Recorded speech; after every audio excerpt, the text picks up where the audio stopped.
송영길 전 더불어민주당 대표가 최근에 매우 분주합니다. 아하, 그러고 보니까요. 송영길 전 대표가 이번 주 금요일 날 오전 9시에 검찰에 출석을 합니다. 그래서 돈봉투 의혹 사건에 대한 소환 조사를 받게 됩니다. 그런 송 전 대표가 이번 주말에요. 이 북콘서트를 여러 차례 열었습니다. 그제 또 어제 이틀 연속 이어진 북콘서트에서 송 전 대표 이렇게 주장했습니다. 들어보시죠. 드디어 8일 날 이제 검찰에 출두하게 되는데 뭐라도 나를 올고매가지고 기소를 할 텐데 저는 구속영장 청구하면 기각시킬 자신이 있고 제가 자유롭게 활동할 수 있는 시기가 12월 안에는 오기 때문에 12월 8일 날 가면 다른 말 할 거 없어요. 딱 공교롭게도 이 부서가 김건희 여사 사건을 지금 접수해서 담당하고 있는 부서가 서울중앙지검 반부패 수사 2부입니다. 딱 가서 검사 만나면 그래요. 김건희 수사하기 전에 나한테 한마디도 묻지 말아라. 야, 와! 자, 송 전 대표 이번 주 금요일 날 검찰 소환 조사를 받는다 이런 말씀을 드렸는데 이렇게 얘기했습니다. 만약에요 검찰이 이번에 저를 조사해갖고 구속영장을 치게 되면 송영길 저요 그 영장 기각시킬 자신이 있습니다. 12월 안에 아마 송영길 저는 이 기각이 된 이후에 자유의 몸이 될 겁니다.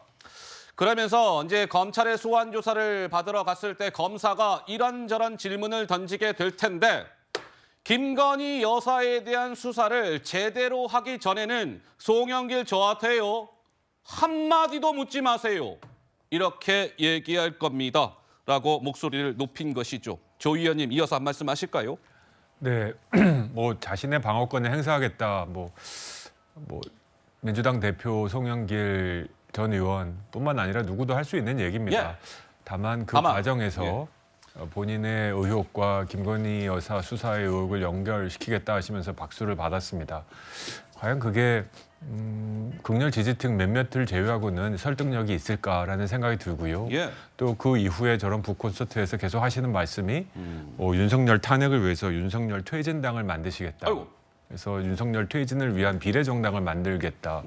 이런 주장을 계속 하십니다. 왜 저러실까? 정말 20년 이상 정치해온 송영길 대표에게 남은 상징 자본이 저런 돈봉투 의혹 그리고 이런 막무가내로 우기는 그런 걸로 지금 쭈그라져 버렸다. 아이고. 제가 한번 저 의원님 대표님의 생각을 한번 해보면 예. 지난 20년 넘게 자신이 갖고 왔던 인천 계양구를 이재명 대표에게 양보했잖아요. 그랬죠. 그리고 본인한테는 남은 게 생긴 게 하나도 없다라는 약간의 서러운 마음이 있지 않은가.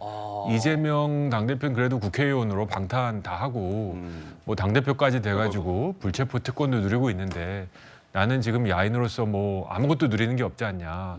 이재명 대표한테 이게 뭐냐. 약속이 이게 아니지 않냐라고 하는 저런 서러움의 발현이 아닌지 민주당보다 더 잘할 자신 있다 이런 말까지 하시잖아요. 지금. 예. 그래서 굉장히 지금 감정선이 어렵게 돼 있고 발언들이 하나하나 모두가 본인이 그동안 쌓아왔던 정치적 자산을 무너뜨리는 녹여내는 그런 발언들을 하고 계셔서 예. 안타까운 마음까지 듭니다.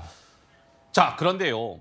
송영길 전 더불어민주당 대표가 이틀 전 그제 그러니까 지난주 토요일 날 북콘서트를 연 장소는 어디였느냐?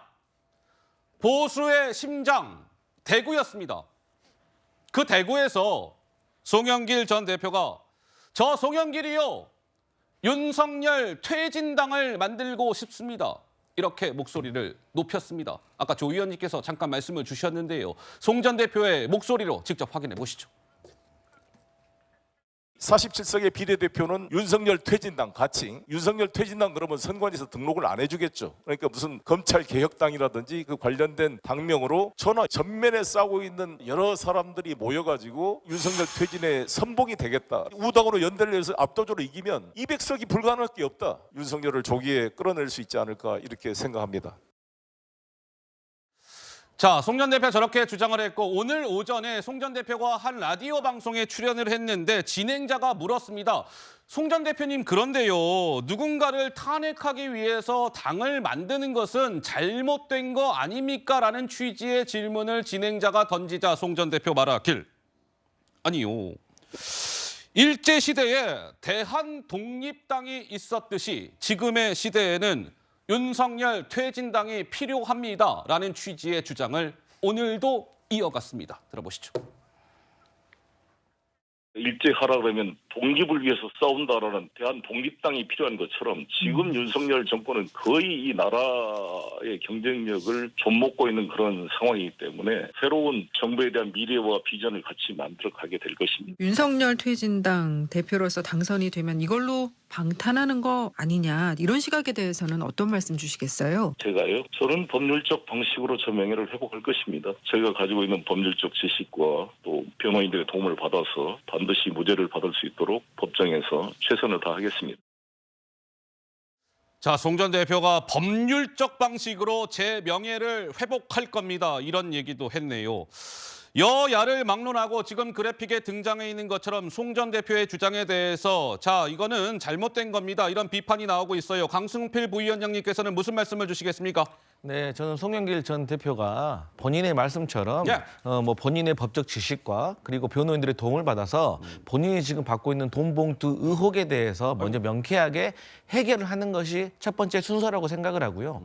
아무리 옳은 소리도 극단으로 가게 되면 거부감을 느끼는 국민들이 많이 있을 겁니다. 그게 예. 과연 민주당 전 대표로서 우리 민주당에게 도움이 되는지를 다시 한번 숙고를 해주셨으면 좋겠고요. 추가적으로 말씀드리면 이 야당의 이 역할은 건전한 견제와 비판이지 그 목적이 탄핵이 되어서는 절대로 안 됩니다. 예. 그 탄핵은 우리 국민들에게도 불행한 일이기 때문입니다. 그래서 오히려 야당은 그러한 사태가 가기 전에 오히려 건전한 비판과 견제로 그걸 막아내는 것이 제도된 야당이기 때문에 조금 그러한 역할에 조금 더 집중을 해주셨으면 좋겠다 이런 충원 드리고 싶습니다. 알겠습니다. 송영길 전 대표 이번 주 금요일 날 검찰 소환 조사를 앞두고 있다. 이런 말씀을 드리면서